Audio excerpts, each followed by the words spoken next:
got excited, but she told him not to get too happy. It could be tough for a healer. Lucille didn't care what they had to do.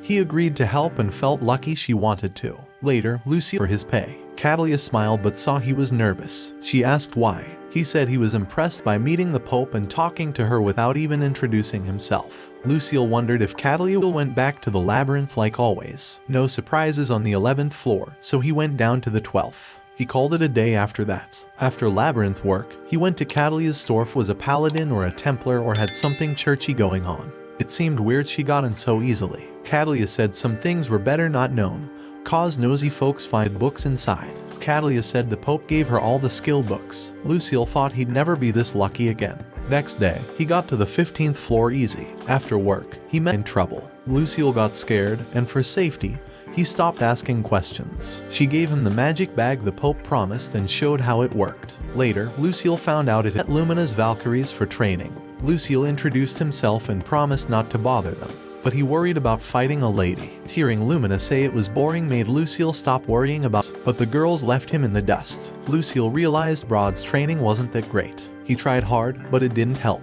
Half an hour later, the Valkyries were way ahead. Next up was fighting a girl. He started fearing how strong these Valkyries were. First, they had to run. Lucille thought it'd be easy cause he trained at the Adventurers Guild for 2 years. Combat training. Lumina saw Lucille's weapons and called him reckless. She wanted him to attack and show what he learned from his guild friends. This time, he used a shield and sword instead, so he used magic. He remembered Brod's advice, if you can't win fair, cheat. Lucille did a spell on his sword to make it flash, trying to trick Lumina. But she was no newbie out of his lance. He figured he needed to be good with both hands for a lance. Lucille attacked Lumina, but she dodged easily and even hit him in the stomach. Lucille saw he was no match, and she dodged his attack and knocked him out with one hit. Quina and Lucy had to slap him awake later. They said Lumina usually wasn't so tough, but that didn't help cause Lucille had a tough rare. But Lumina said it's true. She knew a lot about him, like how he moved to the Adventurers Guild, healed for free, drank weird stuff,